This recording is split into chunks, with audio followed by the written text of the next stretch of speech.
Olá, pessoal. Estamos aqui mais uma vez no Entretanto para falar das coisas do Brasil e do mundo à luz do direito, para falar de ciência política à luz do direito. Dê o seu like, clique na sinetinha, inscreva-se no canal. A gente precisa de você. Nós vamos falar hoje do processamento da Carla Zambelli, do processo das joias de Bolsonaro e do 8 de janeiro, dentre inúmeros assuntos. Eu já estou te esperando. Eu não me ajoelho do politicamente correto, não, porra. O juiz não tem que entrar em pilha de mídia, Tem que atuar fazendo justiça.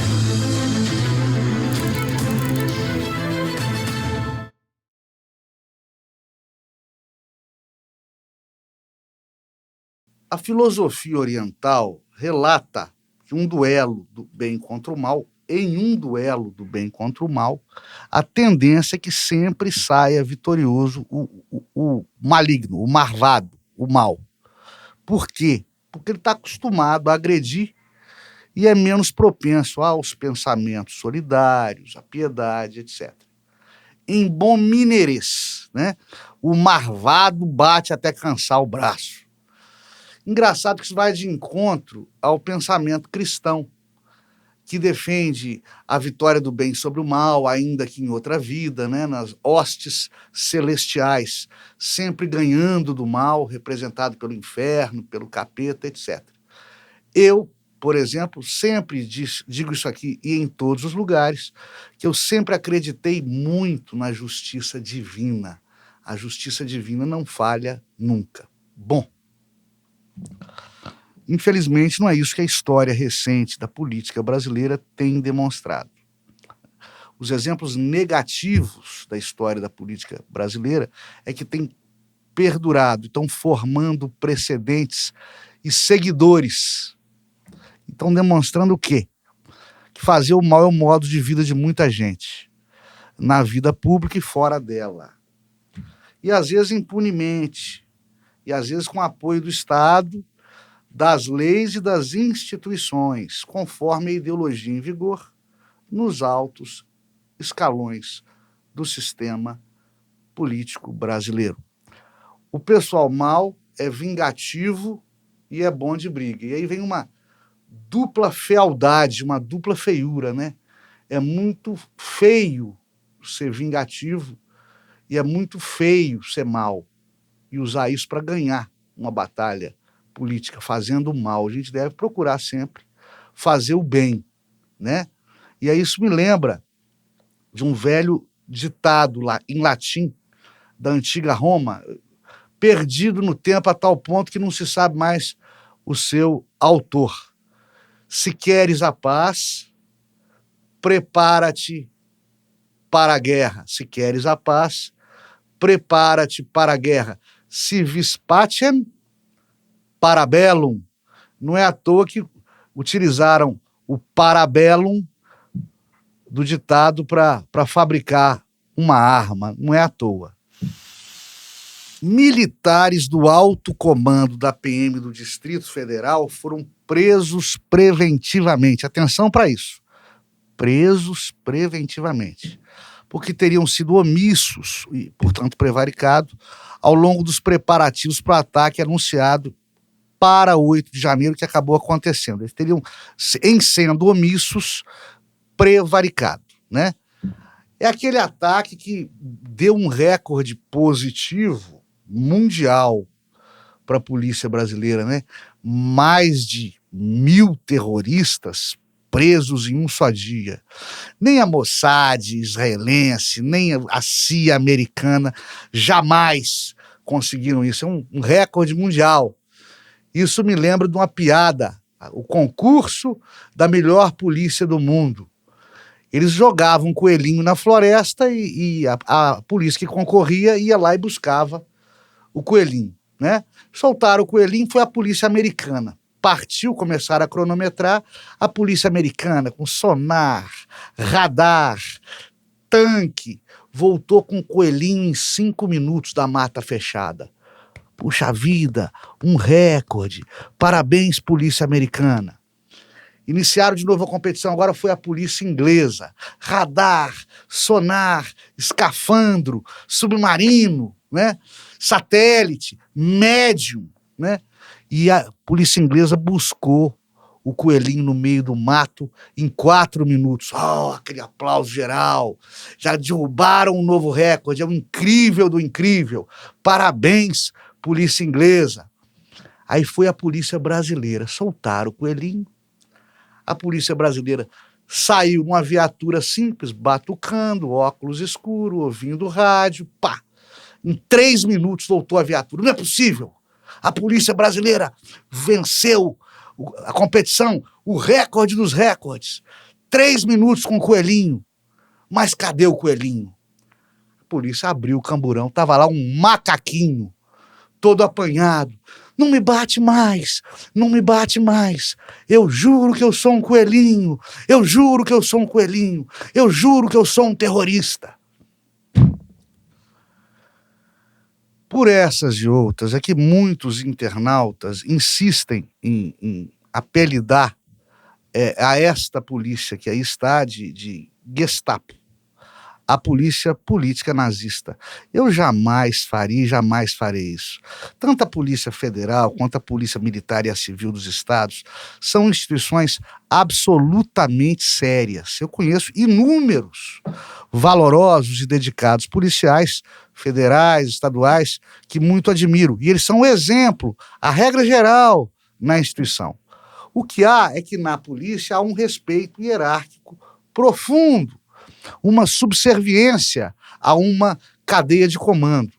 É ordem dada, ordem cumprida mesmo, se da cúpula não sai a ordem certa, a ordem que presta. O problema é da cúpula, não dos valorosos policiais, militares, civis e federais. Bom, vamos voltar para a prisão do alto comando da Polícia Militar do DF. Foram preventivas, vocês lembram que eu frisei bem isso, por fatos passados, aqueles do 8 de janeiro. Os militares do DF, do Distrito Federal, teriam feito corpo mole, prevaricado, lá atrás, em 8 de janeiro, e trocado mensagem de zap sobre isso. Bom, a prisão preventiva é uma prisão cautelar, que visa sempre a proteção do processo, das provas e da sociedade, tendo em vista uma instrução criminal, uma colheita de provas em andamento, enquanto se apuram culpas e se colhem provas. O suspeito não pode prejudicar esses trabalhos de apuração, né? Essa instrução, e nem tentar fugir, ou destruir prova, ou ameaçar testemunha, enfim. Ou prosseguir praticando os crimes dos quais está sendo acusado e investigado. É assim, e só assim que se justifica a prisão preventiva. Tem que haver entre o fato em exame e a conduta do suspeito um traço de contemporaneidade. Como se disse em recente julgado, recente não, na época do Michel Temer preso e por causa dele. Os tribunais disseram que para justificar uma prisão preventiva teria que haver contemporaneidade. Os tribunais, inclusive o nosso querido STF. Então eu aqui não estou entendendo. A omissão criminosa dos militares lá da PM do DF, a prevaricação, ocorreu em 8 de janeiro, né? Lá se vão quase 8 meses da época da gravação desse programa. Se é que aconteceu prevaricação, se é que aconteceu omissão, é fato antigo. Conversa de zap sobre esses fatos é mais antigo ainda, né? Porque é anterior, alguma coisa sucedeu, mas o mais das vezes são conversas anteriores. Não se tem notícia deles fugindo, deles destruindo provas, deles aliciando testemunhas, deles continuando a reiterar essa prevaricação. Então, por quê? Por que a decretação da prisão preventiva desse pessoal? É a vulgarização do instituto da prisão preventiva, é a prostituição do instituto da prisão preventiva. É a prisão preventiva como antecipação de culpa. É uma coisa que nós temos falado muito e muito mal desde o auge da Lava Jato. Desde o auge da Lava Jato, em que vocês lembram, estavam decretando prisões preventivas para extorquir delação premiada. Estavam decretando prisão preventiva para acalmar a opinião pública. Estavam decretando prisão preventiva para criar fâmulos, para criar figuras públicas, que depois foram para a vida política. Algumas vezes de maneira exitosa, outras vezes não. Prisão preventiva decretada de réus que depois foram absolvidos. Prisão preventiva decretada de réus que não cometeram crime com violência ou grave ameaça contra pessoa. Eu estou absolutamente à vontade para falar disso aqui, porque eu falei contra a prostituição da prisão preventiva quando o alvo dessas prisões eram pessoas ligadas ao governo Lula. Não mudou o equívoco dessa história toda só porque agora estão prendendo preventivamente militares e políticos ligados à direita conservadora. Continua errado. O errado, quando é muito errado, é errado para os dois lados. É por conta desses ires e vires do entendimento do Supremo e de outros tribunais superiores sobre a prisão preventiva, que está muito perigoso para o juiz seguir precedente. Precedente estar deciso está mudando toda hora. Se entendeu muito que prisão preventiva não podia representar antecipação de culpa, por exemplo, para soltar traficantes perigosos e quadrilheiros com fuzil na mão, porque não havia indícios de que eles poderiam fugir ou continuar cometendo crimes se soltos, e que não se podia condenar antecipadamente a ninguém. Com base nesse tipo de entendimento, então, em vigor, o primeiro-ministro Celso de Mello e depois o ministro Gilmar Mendes já soltaram um ou outro narcotraficante famoso no país. Esse país que está perdido em alfarrábios e em lamúrias. Agora, o entendimento muda. Volta a ser permitida a prisão por culpa, sem culpa formada, como no caso do 8 de janeiro. É mais ou menos a questão da vulgarização e prostituição do Instituto da Prisão Preventiva, né? Como meio de extorsão de delação, extorsão de confissão, tudo aquilo que a gente já falou quando criticou a Lava Jato. Esse programa já criticou a Lava Jato no auge da Lava Jato. Porque a nossa crítica aqui é técnica. A gente bateu no quê? No inquérito sem fim, no inquérito em que a acusação é senhora do bem e do mal, no inquérito em que o juiz instrutor, o juiz de garantias, é solidário, é litisconsorte, é parceiro do Ministério Público, que não é imparcial. Nós batemos na Lava Jato, pode recuperar aí, no auge da Lava Jato. E, enfim, está muito difícil para o juiz seguir precedente que muda toda hora. Eu tenho colega e amigo juiz de direito, por exemplo, que nessa questão da prisão após condenação em segunda instância, mudou primeiro para prender em primeira instância, principalmente em julgamentos no plenário do Tribunal do Júri, porque se entendia que julgou no Tribunal do Júri, condenou no Tribunal do Júri, sai condenado e acabou. Se entendia STF. E o homem começou a prender, que era uma maravilha. Aí o STF mudou de opinião. Não se pode mais prender no Tribunal do Júri devido ao princípio da presunção da inocência, só se a condenação for confirmada pelo Tribunal Recursal.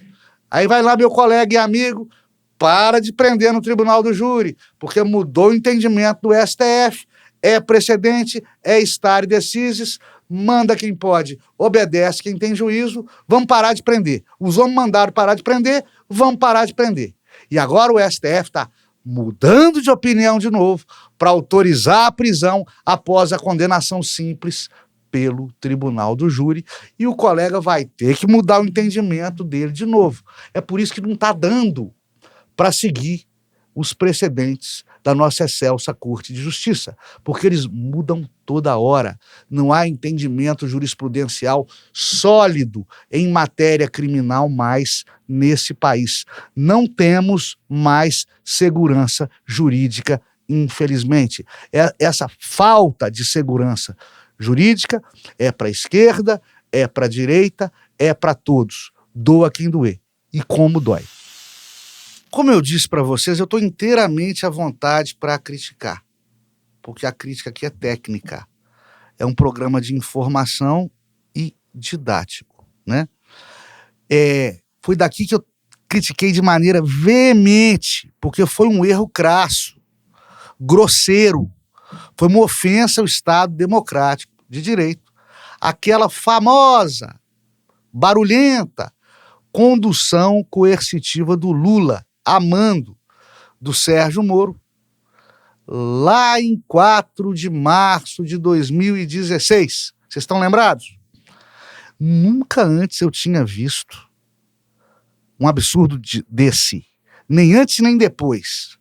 Um réu que tem endereço certo, que acode, que atende todas as intimações, todos os chamados da justiça, ser conduzido coercitivamente. Aquilo foi de um absurdo jurídico a toda prova. Seja a vítima o Lula, o Bolsonaro, o Papa Francisco, quem quer que seja, quem quer que seja. Por quê? Por quê? Porque a vítima, né, no final das contas, não é o político de esquerda, não é o político de direita, é o povo brasileiro e a Constituição Federal que o protege. Mais uma vez, ferida de morte. Naquela época, um prenúncio de uma época de total ou quase total supressão de garantias. Época que estaria por vir no cenário jurídico brasileiro, que infelizmente, acabou chegando. Erra-se ora para um lado, ora para outro lado. E errar é normal, e errar é natural em qualquer profissão, inclusive na profissão de juiz de direito. O que a gente nota e que causa espécie é que, ora, se erra só para um lado, depois se erra só para outro lado. Ô coincidência desgraçada, né, pessoal? Conforme os amores e humores da ideologia da vez, daquele partido que é o queridinho de parcela da opinião pública da vez. Ora errando para um lado, ora errando para o outro, está sempre errado. Porque juiz não pode ter lado. Juiz não tem lado. Juiz tem que lidar e julgar conforme as provas e as leis. Juiz não faz lei, juiz não legisla e, sobretudo, juiz não atende a fúria da opinião pública ou a pena, a dó, a compaixão da opinião pública, porque a opinião pública é um perigo. A opinião pública é um perigo. Isso me recorda uma frase do Francisco de Quevedo, um poeta e escritor espanhol. Quem julga pelo que ouve e não pelo que entende, é orelha e não juiz. É orelha e não juiz. Vocês querem saber por que as Forças Armadas não aderiram à proposta daqueles loucos que podiam estar repletos de boas intenções, mas era uma loucura pedir intervenção militar? Os militares das Forças Armadas não aderiram a esses anseios dessa camada da população, e eles não botaram canhões nas ruas como fizeram em 64, porque eles tinham receio de heróis se transformarem em vilões. Né? Como está acontecendo com o comando da PM do DF, que virou vilã. Né? Seus líderes tinham e têm esse receio histórico, porque já aconteceu antes. Né? Às vezes que o herói vira vilão, e às vezes que é pior, que o sujeito é herói e vilão ao mesmo tempo, em concomitância, conforme a linha ideológica, o pensamento político de quem vier a escrever os livros de história que resgatam, que eventualmente resgatem essa tumultuada etapa da nossa via crucis terceiro-mundista. O Brasil, gente, é o único país do mundo em que a história recente, pós-64, foi escrita pelos vencidos, pelos derrotados de 64. É o que eu intitulo, já fiz isso aqui várias vezes por escrito também, eu intitulo A Retórica dos Vencidos. E é por isso que essas narrativas omitem muitas passagens e fatos que atenuam muito, muito a responsabilidade dos generais durante os anos de chumbo. Por exemplo, pouca gente sabe, e os livros de história, em sua maioria, não contam, que a intervenção militar em 64, ela era pedida, ela era ansiada pela população civil e pelo Congresso Nacional, que estava do lado das Forças Armadas. João Goulart estava sozinho.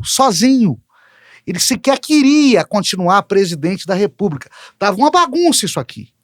Ele foi escorraçado, quase a pedidos. O governo militar ia durar pouco.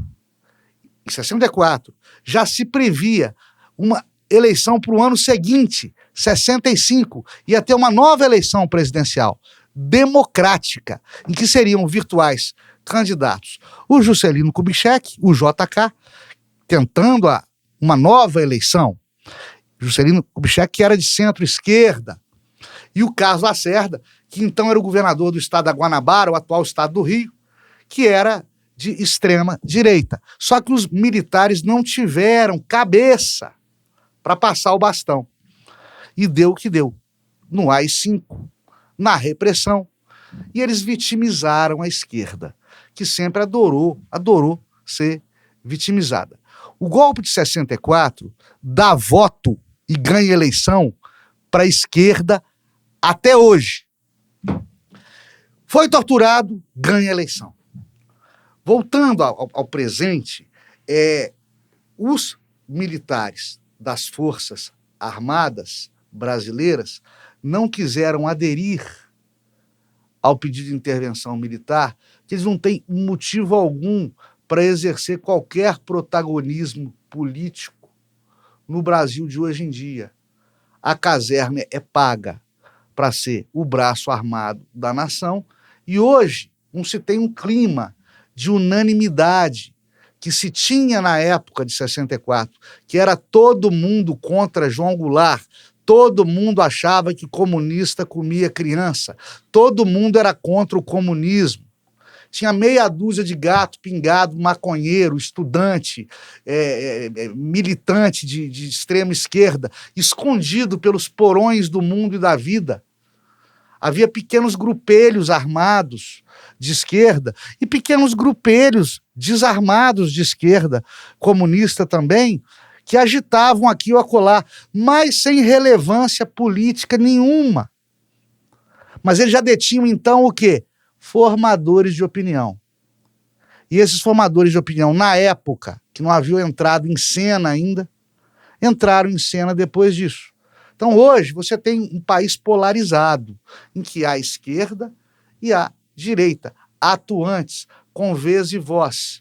Como é que vocês querem que as Forças Armadas exerçam um protagonismo político, ponham canhões nas ruas para defender um lado da política quando há dois, quando é um Brasil dividido, e quando eles podendo ser considerados heróis de metade do Brasil, serão certamente considerados vilões da outra metade do país, não é isso? E eles são pagos para proteger ao país inteiro.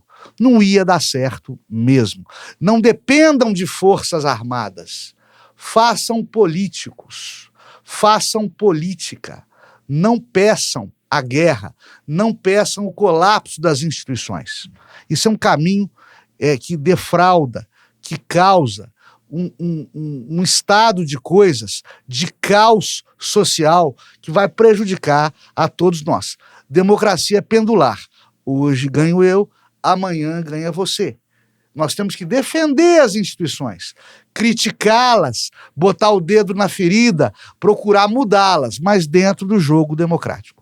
Ainda sobre essa questão da pendularidade democrática, do herói de hoje virar vilão de amanhã, recorda a história que Médici, o presidente Médici, o então presidente Médici, né?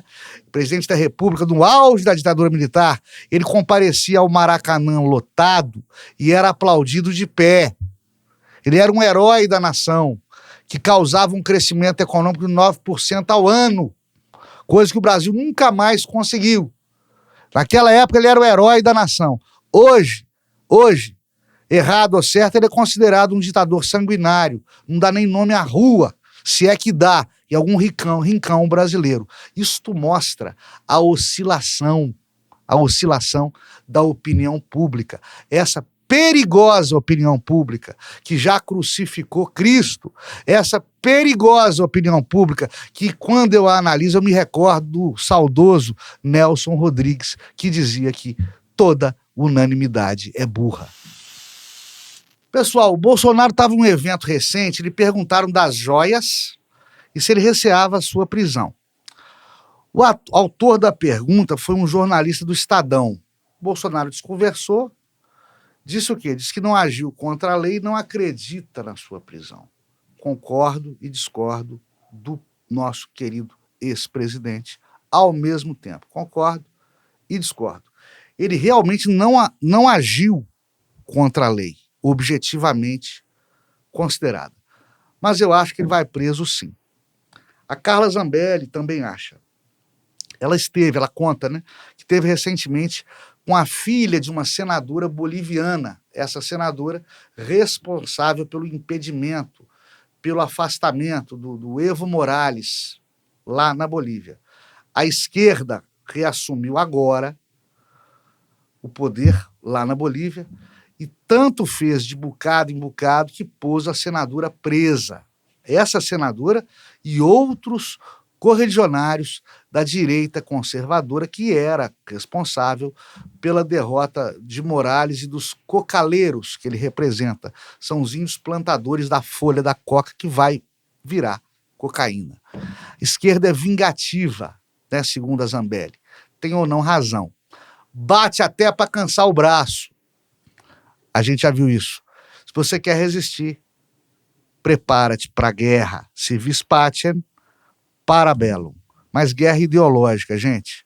Violência nunca resolveu nada. Um promotor que denuncia um réu e um juiz que recebe essa denúncia e manda processar o acusado não precisam necessariamente possuir uma certeza cabal, absoluta, da culpa do suposto criminoso.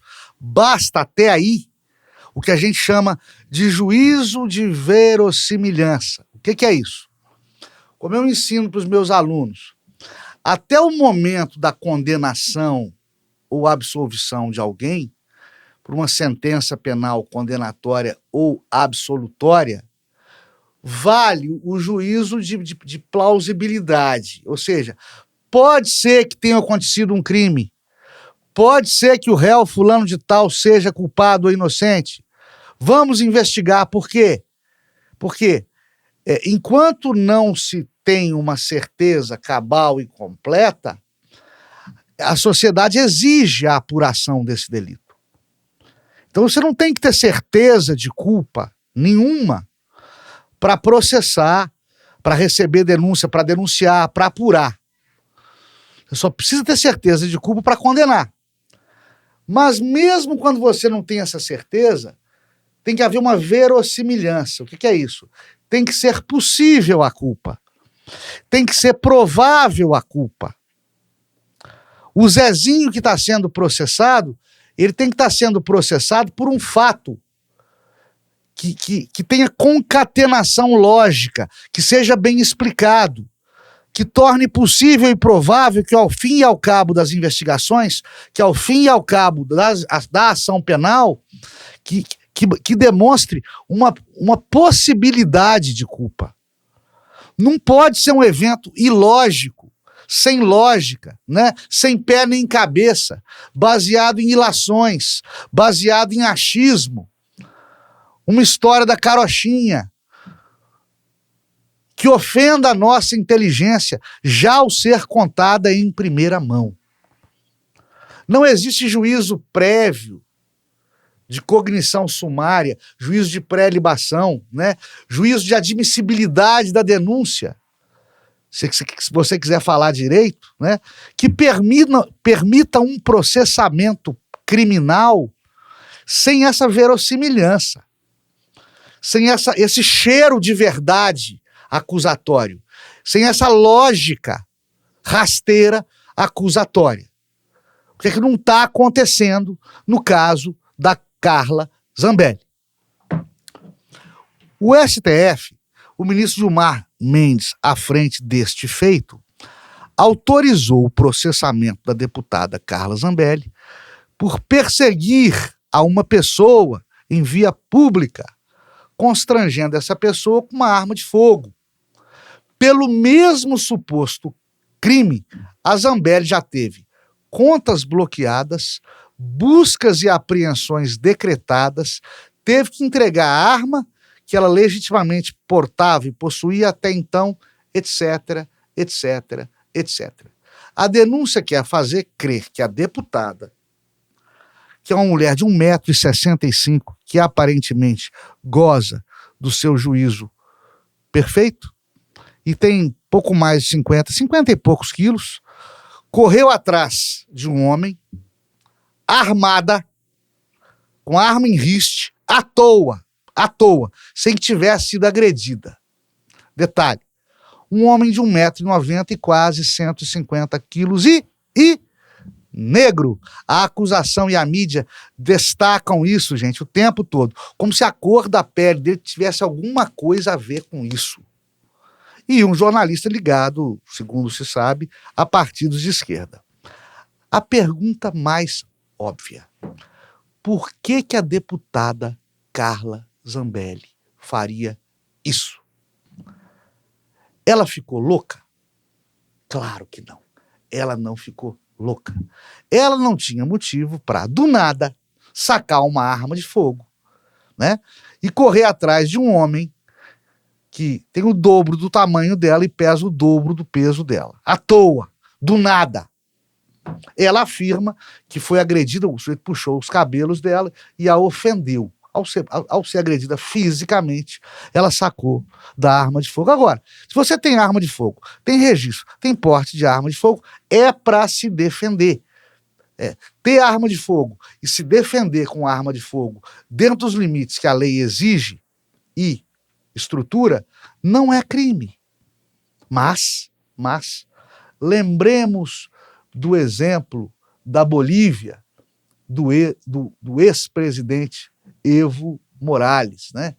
Lembremos que o pessoal da Sinistra é bom de briga e vingativo, né? Carla Zambelli também sofrerá, está sofrendo, né, consequências ideológicas que partem do pressuposto de que ela atualmente é inimiga do poder em vigor. Quem viver verá. Até a próxima, pessoal. Fiquemos todos com Deus. Dê o seu like, clique na sinetinha e inscreva-se no canal.